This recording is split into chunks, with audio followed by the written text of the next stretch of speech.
YouTube, what's going on? Welcome back to another video. Today we got something a little different for y'all because there's nothing to watch, so I'm presenting you with Mr. Nightmare, 4 disturbing true scary stories. Like I said, I tried going around finding a reaction, I couldn't, and since I'm coincidentally recording this on Friday the 13th, known to be a cursed day, a little scary day.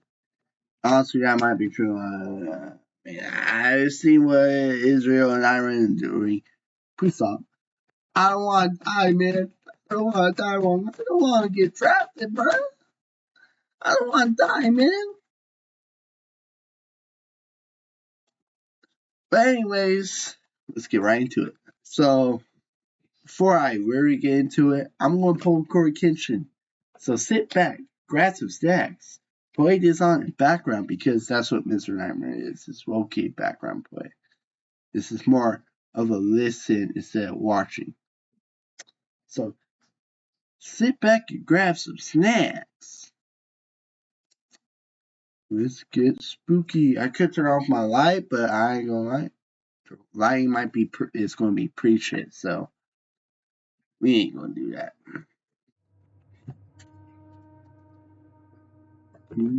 4 scary true stories. Anonymous. This person that sent us anonymous. I had spent a few days in Austin visiting friends. I live in Louisiana, so it's sort of an all-day drive.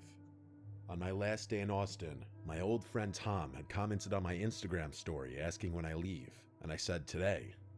He told me he lived an hour outside of Austin, which was actually in the direction home for me. I hadn't seen Tom in years, Okay, and it would be nice to catch up. He said I should stop by, and I said sure, why not? I set my GPS for Tom's address, and it said about an hour and a half drive. Tom and I had been friends back in high school, but lost touch after graduation. We followed each other on social media, but hadn't really spoken in years. When I pulled up, I noticed his house was a little old-fashioned. It wasn't run down or anything, just aged. The wooden porch creaked under my steps, and when he opened the door, I caught the scent of old wood and something rustic, like an old cabin in the woods. Tom was of course very welcoming, giving me a big hug and pulling me inside. Some friendships stay just as pure no matter how much time passes. The inside of the house was just as old as the outside. The furniture looked like it had been around since the 70s, and every step I took on the hardwood floors let out a small creak. It felt kind of... bro. This isn't the real house, but I ain't gonna lie. This is probably the closest to that. I ain't gonna lie. Yeah, unfortunately, work called and said I have to get in as soon as I get home, so I gotta go to it or some bullshit. Oh man, I got a flat tire, bro. I can't come. I'll have to come at a later date. Meanwhile, going back home. Texas, I guess. It was kind of charming in a way, like stepping back in time. We sat down in his living room, catching up on life, drinking whiskey. It was like 5 p.m. by this point. One drink turned into two, two into three, and before I knew it, I was... Mistake number 1. You're supposed to be driving home. But you decided to make some time for your friend who you haven't seen in a long time since high school. It's completely valid. Alright? You decide you want to have whiskey? You want to have alcohol? Well, I'm here for a quick few minutes and then I'm gone.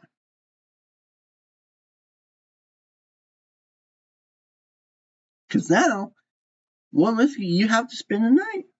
You have to spend the night. pretty drunk. The warmth of the alcohol made the room feel smaller, cozier, but also heavier. Hours passed like minutes, honestly. We were having such a good time catching up that eventually he dropped the question I knew he'd ask. Hey man, you got a long drive back. Why don't you crash here for the night? He offered. I hesitated. You're already like 5 whiskeys deep, bruh.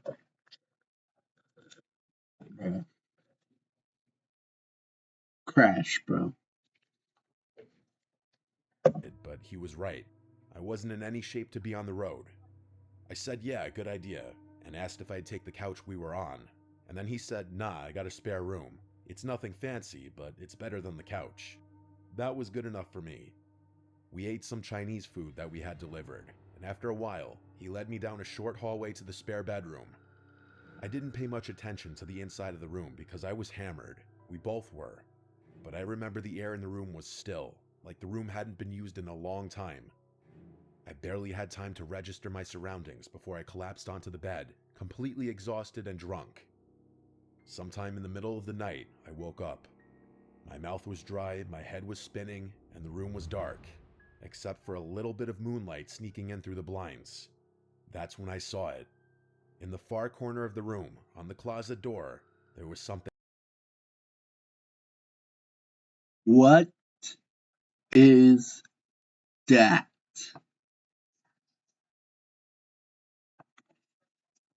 Jeez. So it wasn't anything wrong with the homie. He's just in a haunted house. Hanging. At first, it looked like a long black trench coat on a coat rack, but as my eyes adjusted, the shape of it felt wrong. It had a broad upper portion, almost like shoulders, and the way it hung made it look less like fabric and more like a silhouette. My heart pounded in my chest. I didn't remember seeing that when I stumbled into the bed, but I had been drunk. Maybe I just hadn't noticed. I rolled over, trying to ignore it. It was just a coat, nothing more, but I couldn't help myself. I peeked again, still there. I squeezed my eyes shut, took a deep breath, and forced myself to sleep. I don't know how long I was out there before I woke up again.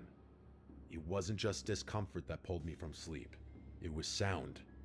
A slow, soft creaking, like someone stepping carefully on an old wooden floor. My eyes shot open. The room was dimly lit now, dawn creeping through the blinds. I turned my head toward the corner, and my stomach dropped. The coat was gone. I sat up so fast that my head spun. My body was buzzing with a Word. sickening mix of fear and leftover alcohol. I scanned the room, my heart thudding against my ribs. There was nothing in the corner, just an empty closet door. I threw the covers off and rushed to Tom's room. He was snoring, completely unaware of the panic storming through me. I shook him awake, which took a lot of effort considering he was out from all that alcohol. He finally woke up very confused, rubbing Hey, his Tom, eyes. somebody in your The house. coat, I Get said shoddy. breathlessly. The one on the coat rack in the spare room. Hey, man. Block He 19, bro. squinted at me, confused. What coat? He said. The black trench coat, Jump out me. the one that was hanging on the closet door. It looked like a person almost. Tom sat up, looking more awake now. I don't own a trench coat, man. I don't even have a coat rack in that room, he said. I stared at him, waiting for him to say Word. he was messing with me, that this was some kind of joke, but his expression stayed serious. Come look, I said. He sighed, but got up and followed me back to the spare bedroom. I pointed to the exact spot. It was right there, I said. Tom scratched his head. He asked me if I was sure I wasn't just dreaming, but I said I know what I saw. I insisted, with my voice shaking slightly. I woke up and it was there. Then I woke up again and it was gone, I said. We stood in the room for a few moments, both of us feeling the same eerie silence pressing in on us. Tom finally exhaled and shook his head, agreeing we should check the house just in case. We searched every room, every closet, every corner. Nothing. No signs of forced entry, no weird coats hanging anywhere, nothing that could explain what I saw. Eventually, Tom tried to convince me that maybe I had been in some kind of half-dream state, seeing things that weren't there. I wanted to believe that, really. I didn't want to think about the alternative. As soon as the sun was fully up, I grabbed my stuff, said goodbye, and hit the road. I almost felt guilty. I appreciate you, Tom. Good luck. I hope that's not a person. I appreciate seeing you. But I'm out. Number IG DMs. We can keep in touch through there. Yeah. So we gotta just get it.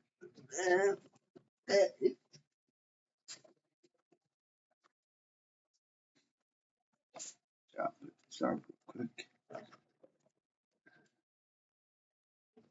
Go the way, Gluck. Leaving him alone after that. The whole drive back to Louisiana, my mind felt guilty leaving him alone after that. The whole drive back to Louisiana, my mind kept circling back to that moment, waking up to that coat-like figure staring at me from the corner, the way it was just gone in the morning.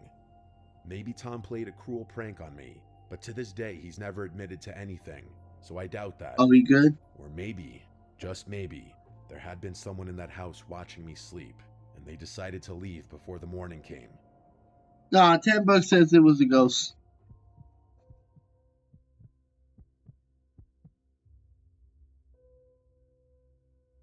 This happened to me when I was 18 years old. I was on a trip with my parents and a friend of mine, whom we can call Anna. This story takes place in Sweden when we were on a road trip. My parents, Anna, and I were going on a domestic trip, and we had an 8-hour drive from home. The plan was to visit a theme park and stay at a campsite, but we hadn't booked one. The day came, and we arrived in the city where the theme park was located, but we planned to visit it the next day, so we needed a place to sleep. Since we had brought tents in our car, my dad searched online for a nearby campsite. He found one that seemed good and close by, so he called the campsite. Unfortunately, that day coincided with a big soccer tournament, and the campsite was fully booked. Since we hadn't reserved a spot in advance, there was no space left for us. My dad called around, but we couldn't find any campsites that were reasonably priced and near the theme park.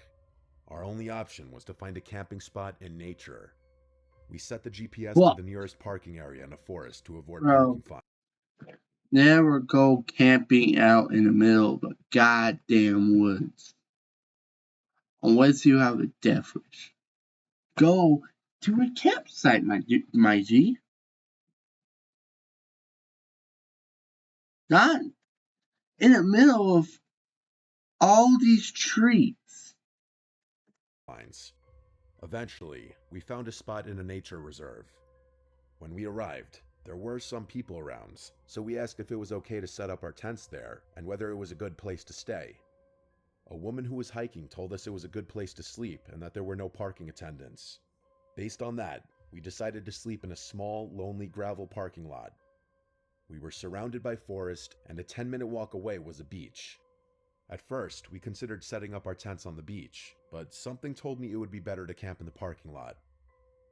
As we got out of the car to set up our shelter for the night, I noticed a lone car parked further away in the lot. It looked like it was in bad condition, and there was no one inside. I found it strange because it was already evening, so there were no more people at the beach or hiking in the woods. However, I didn't think too much about it at the time. I helped my parents set up our tents. They were sleeping in one tent, while Anna and I shared the other, with both tents placed close together. After struggling to build them, we finally finished. Anna and I made our tent cozy, watched YouTube, and ate snacks. By this time, it was around 11 p.m. We wanted to sleep at a decent hour so we wouldn't be too tired the next day. After a while, around midnight, we decided to sleep. At this point, my parents were already asleep in their tent. Anna and I were scrolling through TikTok when we suddenly heard a metallic sound from the parking lot. It sounded like a shovel being thrown onto the gravel. We both jumped in fear and asked each other what it could be. Too scared to peek out of the tent window, we chose to stay silent and listen. The sound had come from the same direction as the abandoned car.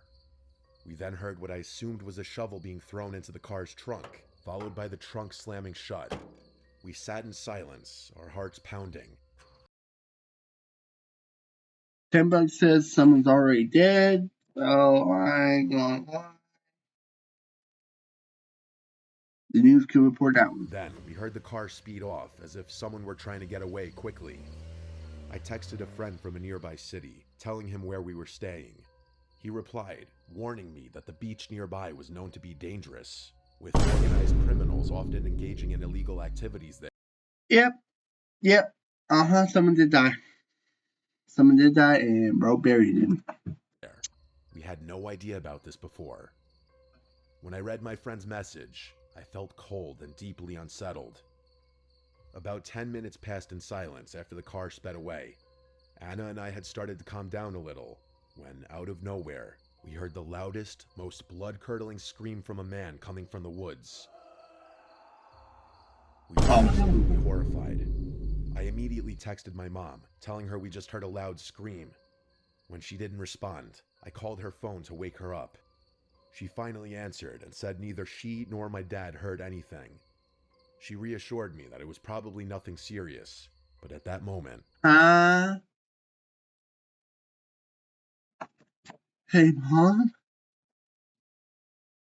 We just heard a guy scream. Oh, Jimmy, it's probably nothing. Are we dumb? Are we dumb?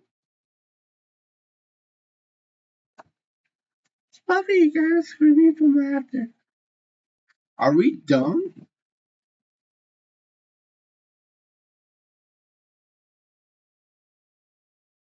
I couldn't think of any normal reason for someone to scream like that. Anna and I crawled under the blankets, terrified, not knowing what was happening. Every minute felt like an hour. Even though it was midnight, we were too scared to sleep. Suddenly, everything became eerily silent. You still sleep through the car ride home. That's what I would have done. Stayed up all night, scrolling on the TikTok. I just let me get a few hours of sleep, get that little sleeping experience. But crash out when we get in the Then car. my blood ran cold. I heard footsteps. Someone was walking Gigi.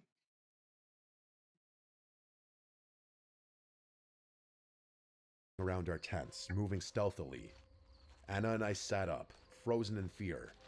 I put my phone down so that its light wouldn't illuminate the tent. My Spark. heart was racing and I could hear my own pulse. There was no logical reason for anyone to be walking around our tents in the middle of the forest at this hour. The footsteps moved around our tent first, then toward my parents' tent, and then circled around our car, which was parked nearby. The person stopped and seemed to be looking at our tents. For a moment, there was complete silence. Then, I heard the same car from earlier returning. Its headlights lit up our tents, and Anna and I quickly laid down to avoid being seen. I gathered the courage to peek through the small tent window. I saw the car door slam shut before it sped off again. I felt a brief moment of relief when the person left. From my vantage point, I could see the road they had driven down. 5 minutes later, I saw another car approaching fast. It was a police car, racing in the same direction the other car had gone.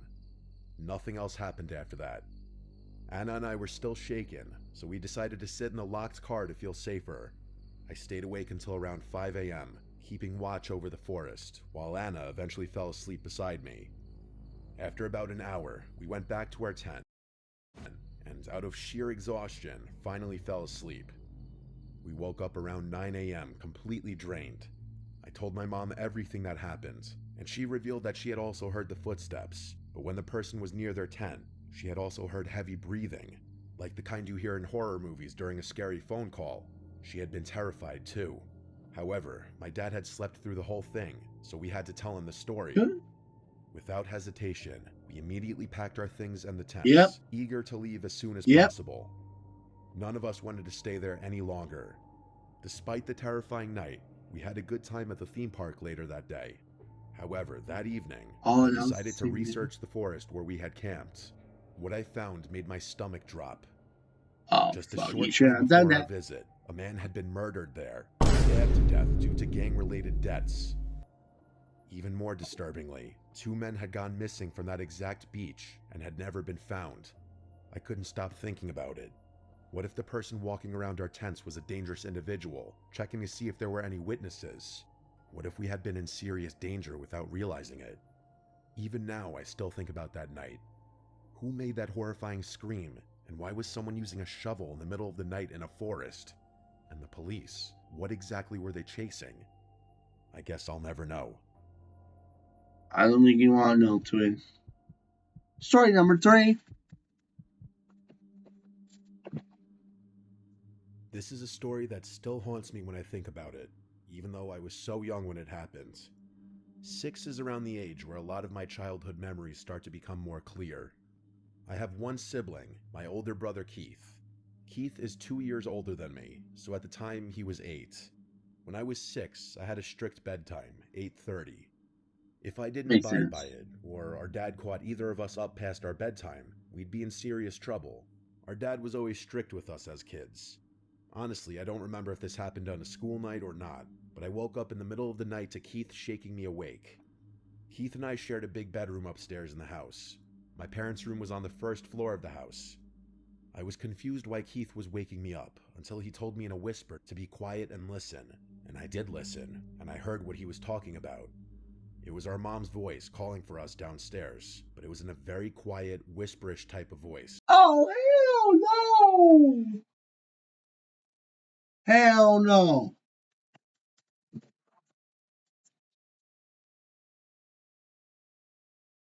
Oh, hell no! Oh, hell no! Bro, I ain't gonna lie, bro. As I just dropped that, bro, one of my biggest fears, bro, is a fucking mimic, bro.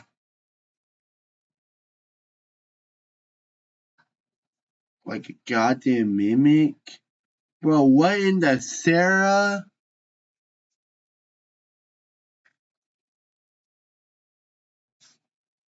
Oh, hell no.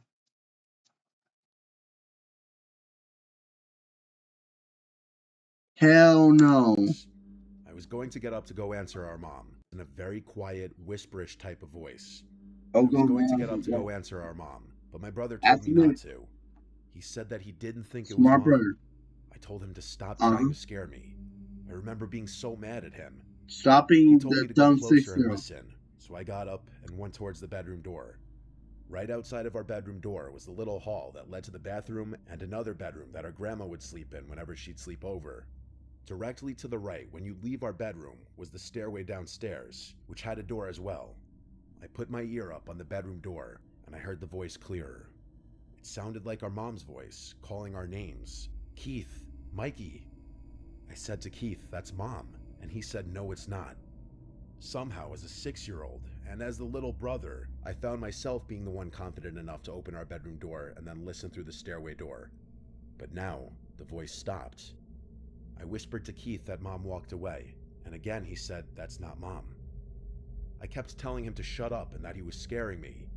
I unlocked the stairway door 8-year-old brother, if you don't take your 6-year-old brother, bro. and slowly pulled it open to avoid making noise. And when the door was And open I don't even blame the 6-year-old, bro. This is the reason why I fucking hate mimics. Because I will fall for it every fucking time. Bro, I will fall for it every fucking time. just enough, I peered through the opening. At the bottom of the stairs was clear as day the silhouette of a person, a woman. But right away, I knew it was not our mom. Whoever it was, she saw me because she said, "Hi." Oh, you're jeez. You dumbass 6-year-old. That's why your ass is grass. I say dumb 6-year-old. No, I want him to Knew it was say not me. our mom. Whoever it was, she saw me because she said, "Hi, sweetie, come down." Immediately, I shut the Oh, door you got a and second locked it, chance. and went back into our bedroom and locked that Boom, door as boom, well. boom. I started to cry, and Keith kept saying, "I told you." We both agreed to start screaming as loud as we could on 3 to wake our parents. So on 3, we started stomping on the floor and screaming as loud as we could. It didn't take long for our parents to barge up the stairs, pounding on the locked door. At first, our dad was pissed about the door being locked, but as soon as we let them in, they saw that I had been crying and we were genuinely disturbed about something. They listened to us. My mom was particularly concerned after telling Hey, strict parent, but they care, bro. us she was not at the bottom of the stairs and she was not calling our names. She asked what the woman looked like, but all we could say was we couldn't tell. Meanwhile, I remember our dad running downstairs to, I guess, look around for the woman. After a bit, Uh-huh. Mom kissed us goodnight again, and I'm pretty sure she told us to lock the doors, which was a first. I was too young to catch on, but it seemed as if our parents knew exactly who it could have been. Keith and I looked out the window when we heard the door They been knew about this? Thank God they at least know what's going bell on. after a while, and we saw a police car outside. We wanted to go downstairs, but we stayed put. I remember we begged our Yeah, parents to smart. tell us who it was and what happened, but our parents would always say they didn't know. They would also say they're proud of us for not going downstairs. Personally, I think they did know who it was, and to save my brother and I from any kind of further trauma or fear, they just never told us, because the last time I saw my parents for dinner, I asked them about it, and they still shrugged it off as some random intruder, but that never explained how that woman knew our names. Yeah, because it's a mimic, that's why. That's a demon. Story number 4, the final one, right? Story number 4. Yep, final one. This happened when I was 16. I was still in high school. I obviously didn't have a car yet, so I was at the mercy of my parents driving me around, or just walking if it was close. I feel you, twin. It was the weekend. My friend Haley was having some of our friends over since her parents weren't home. My mom drove me to her house. Haley lived close, about a 3-minute drive and 20-minute walk. My mom was single at the time, and she also liked to go out too, so she told me that if she's out late, then to just walk or get a ride home, which meant she was going on a date. A few of our girlfriends were at Haley's house, Tina, Courtney, and Belle. The 5 of us hung out in her backyard for a few hours until some boys from our school unexpectedly showed up. By unexpectedly,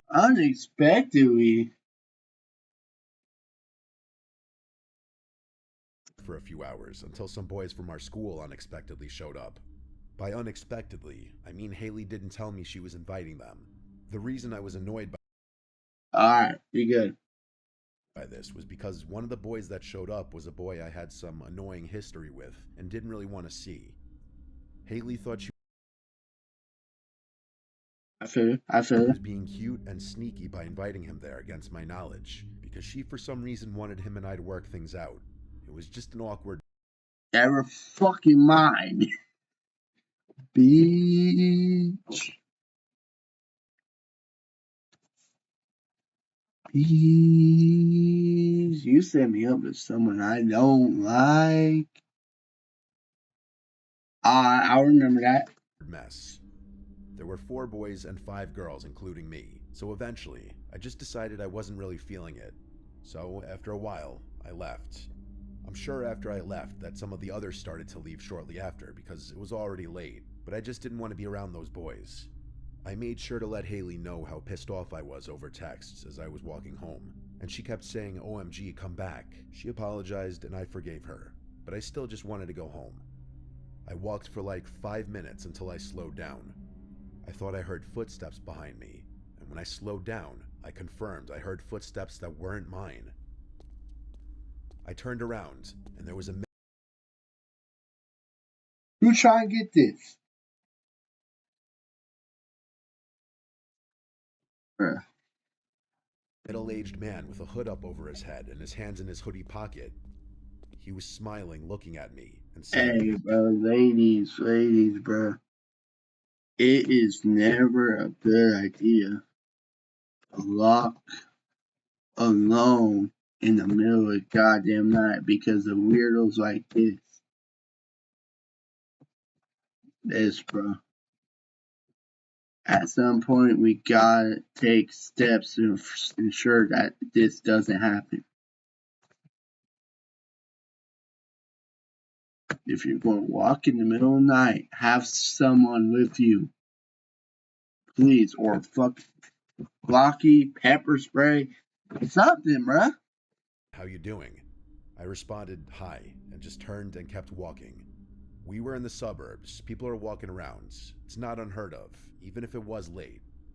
5 minutes more passed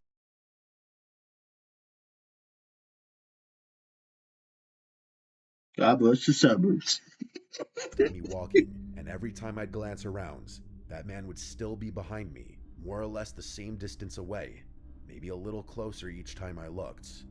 It was not a straight path home, I'd have to make multiple turns onto intersecting roads to get to my house, and each turn I made, he was still there. I was texting my Yeah, we walked by. Yeah. Hey. Somebody come and get me. friends about it, and then the man from behind me said, "Isn't it such a nice night? Love this weather." I replied back, Don't fucking talk to me. Don't talk to me. Don't talk to me. Just keep moving. Keep moving. "Yeah," and that was it. I started walking just a bit faster, but not enough to draw suspicion like that I'm running away. The man spoke again, and every time he opened his mouth, part of me died a little more inside. Like, why was he talking to me? Why was he following me? He asked, "Are you from the neighborhood?" I replied, "No." No. I was making my Smart. answers short and firm. The man chuckled. I started asking all my friends for help, to send one of the guys to come pick me up. Ironically, the boy who I was trying to avoid was on his way to come get me. I'll just nickname him Brandon.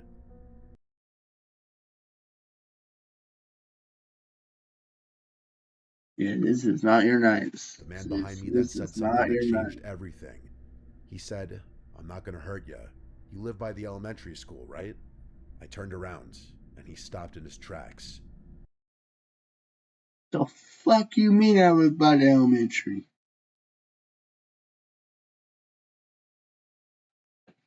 Word.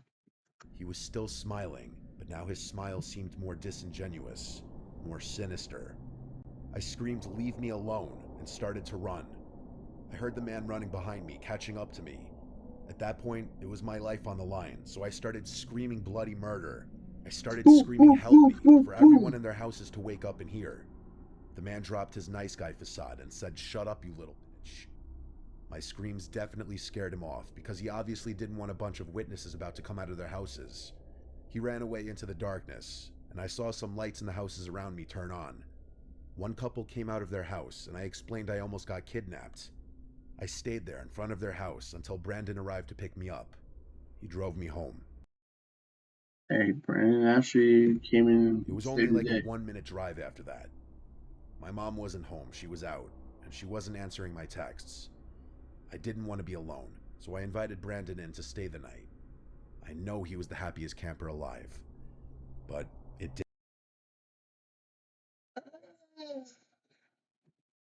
to stay the night. I know he was the happiest camper alive, but it didn't end there. We were up late just talking and reminiscing. Huh?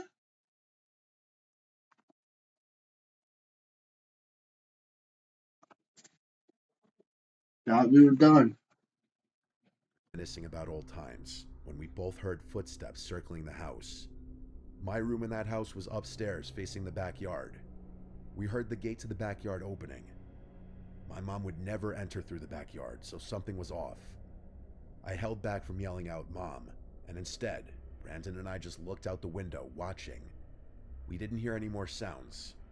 We were expecting to see someone walking around the yard, but instead, we both heard a man's voice say, "I see you up there." I let out a very audible gasp and I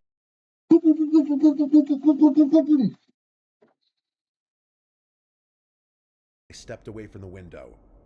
Brandon yelled out something along the lines of, "We're calling the cops, you pussy freak." That's exactly what That's we it. did. The fact that this man knew where I lived, he probably knew who I Oh, was. maybe you underestimated Brandon. What if he knew I was going to Haley's house? Brandon did a lot of the talking on the phone with 911.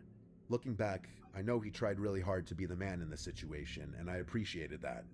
I was honestly so happy he came inside. The cops showed up, and their presence just made me feel safer. Even just giving them a description of this man made me feel better, like at least something was done. My mom got home soon after, and she was just as freaked out as I was. They kept a police car parked on the block for a few hours as a deterrent, thankfully. From there on, I didn't do any walking at night. I was even scared to go into our backyard after that.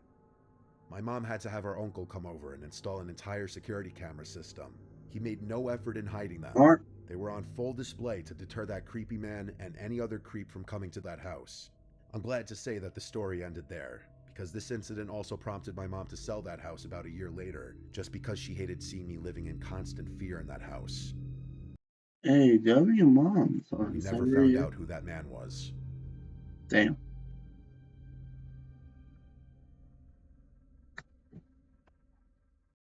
Hey, bruh. I ain't gonna lie, 24 minutes went by fast. Mr. Nightmare is tough. But there is another channel that actually draws out this whole story happening called Mama Arts. I don't know if they still do it off Mr. Nightmare narrations, but if they still are, I'm going to have to do my research. We'll definitely tune into that.